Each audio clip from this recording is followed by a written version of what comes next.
தேவேந்திரமுனை இரட்டை கொலை சம்பவம், மூவர் கைது. மாத்தறை தேவேந்திரமுனை பகுதியில் இருவர் சுட்டுக் கொல்லப்பட்ட சம்பவம் தொடர்பில் 3 சந்தேக நபர்கள் கைது செய்யப்பட்டுள்ளனர். கைது செய்யப்பட்டவர்களில் பெண் ஒருவரும் உள்ளடங்குவதாக காவல்துறையினர் தெரிவித்துள்ளனர். நேற்றிரவு மாத்தறை தேவேந்திரமுனை பகுதியில் நடத்தப்பட்ட துப்பாக்கிச் சூட்டு சம்பவத்தில் 2 பேர் உயிரிழந்துள்ளனர். ஒன்றொலியில் பயணித்த இருவரை இலக்கு வைத்தே இந்த தாக்குதல் நடத்தப்பட்டதாக காவல்துறையினர் தெரிவித்துள்ளனர். வேன் ஒன்றில் பிரவேசித்த தரப்பினர் இவ்வாறு துப்பாக்கிச் சூட்டை நடாத்தியுள்ளதுடன் அவர்கள் தப்பிச் சென்ற சிறிது தூரத்துக்கு பின்னர் குறித்த வேனை தீமூட்டியுள்ளதாகவும் விசாரணைகளில் தெரிய வந்துள்ளது. மாத்தறை தேவேந்திரமுனை பகுதியைச் சேர்ந்த 28 மற்றும் 29 வயதுடைய இருவரே இவ்வாறு துப்பாக்கி சம்பவத்தில் உயிரிழந்துள்ளதாக தெரிவிக்கப்பட்டுள்ளது. சம்பவம் குறித்து மேலதிக விசாரணைகளை மாத்தறை காவல்துறையினர் முன்னெடுத்து வருகின்றனர். இளைஞர் சேவைகள் மன்ற அதிகாரிகள் தொடர்பில் கோப் குழு அதிருப்தியில். தேசிய இளைஞர் சேவைகள் மன்றத்தின் ஏராளமான நிதி முறைகேடுகள் தொடர்பில் தகவல்கள் வெளியாகியுள்ளன. இளைஞர்கள் சேவை மன்றத்தின் செயற்பாடுகள் தொடர்பில் விசாரணை செய்வதற்கு நியமிக்கப்பட்ட கோப் குழு இந்த தகவல்களை வெளிப்படுத்தியுள்ளது.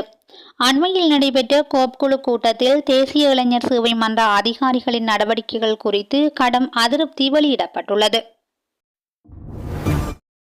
பாடசாலை மாணவர்கள் குறித்து வெளியான தகவல்.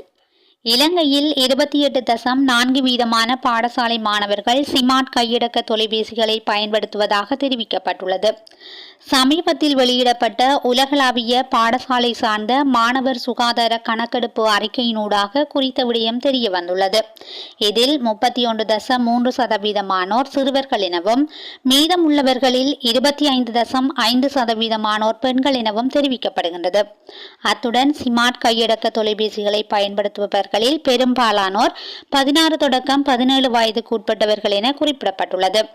மேலும் நாட்டின் கடந்த 12 மாதங்களில் 5.4% பாடசாலை மாணவர்கள் சைபர் மிரட்டலுக்கு ஆளாகியுள்ளனர் என்பதை கணக்கெடுப்பு அறிக்கை மேலும் வெளிப்படுத்தியுள்ளது. அவர்களில் 13 தொடக்கம் 15 வயதுடைய சிறுவர்களில் 5.6% சைபர் தாக்குதலுக்கு ஆளாகின்றனர். மேலும் பெண் குழந்தைகளை விட சிறுவர்கள் என்பதால் சைபர் தாக்குதலுக்கு ஆளாகும் வாய்ப்பு அதிகம் என்பதும் கண்டறியப்பட்டுள்ளது. தேர்தல்கள் ஆணைக்குழுவினால் புதிய செயலியொன்று அறிமுகம். தேர்தல்கள் ஆணைக்குழுவினால் இன்று புதிய செயலியொன்று அறிமுகப்படுத்தப்பட்டுள்ளது. இதனூடாக தேர்தல் தொடர்பிலான முறைப்பாடுகளை பொதுமக்கள் நேரடியாக அறிவிக்க முடியும் என தெரிவிக்கப்பட்டுள்ளது. தொலைபேசியில் அச்சுறுத்தி கப்பம் பெற்ற சம்பவங்களுடன் தொடர்புடைய இருவர் கைது. தொலைபேசியூடாக அச்சுறுத்தி கப்பம் பெற்றுக்கொண்ட 40க்கும் மேற்பட்ட சம்பவங்களுடன் தொடர்புடைய இருவர் மேல் மாகாண குற்றப்புலனாய்வு பிரிவினரால் கைது செய்யப்பட்டுள்ளனர். சந்தேக நபர்களிடமிருந்து ரிவால்வர் வகை உள்ளிட்ட 2 துப்பாக்கிகளையும் காவல்துறையினர் பறிமுதல் செய்துள்ளனர்.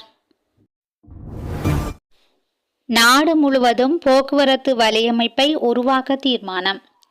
நாடு முழுவதும் 10 புதிய பல்வகை போக்குவரத்து நிலையங்களை கொண்ட போக்குவரத்து வலையமைப்பை உருவாக்குவதற்கு தீர்மானித்துள்ளதாக போக்குவரத்து, நெடுஞ்சாலைகள், துறைமுகங்கள் மற்றும் சிவில் விமானத்துறை அமைச்சு தெரிவித்துள்ளது. இதன்படி மொரட்டுவ, ராகம, கடவத்த, கம்பகா, மாலம்பே, அத்துருகிரிய, கட்டுநாயக்க மற்றும் அதன் புறநகர் பகுதிகளை மையமாக கொண்டு குறித்த திட்டம் செயல்படுத்தப்பட உள்ளது.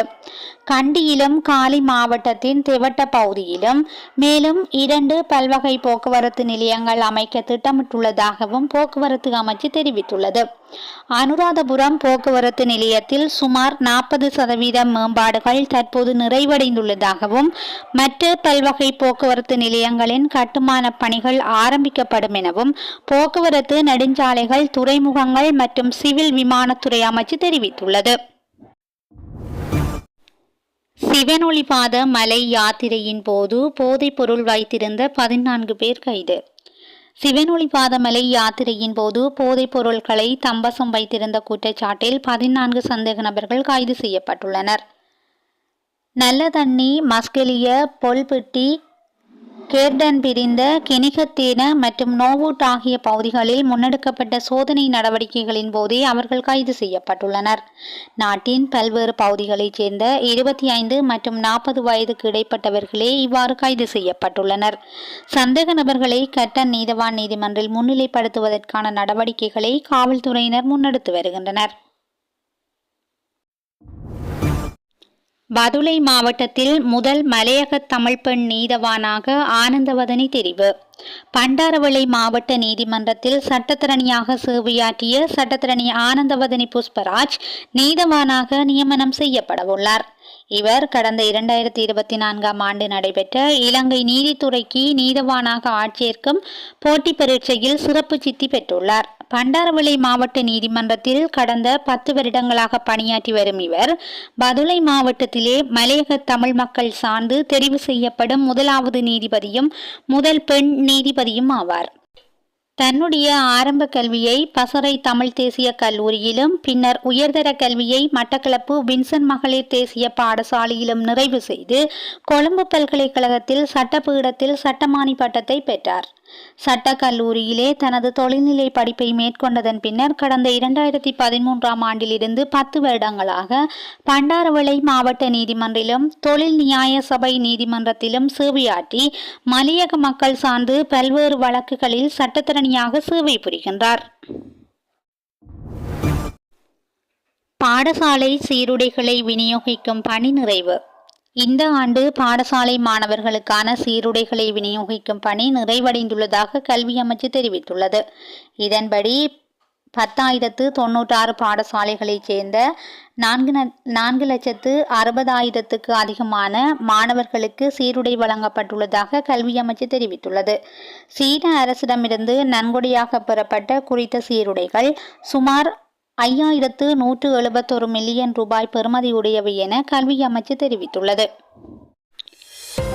செய்திகளை உடனுக்குடன் தெரிந்து கொள்ள SL தமிழ் வலையொலி பக்கத்துடன் இணைந்திருங்கள். நன்றி, வணக்கம்.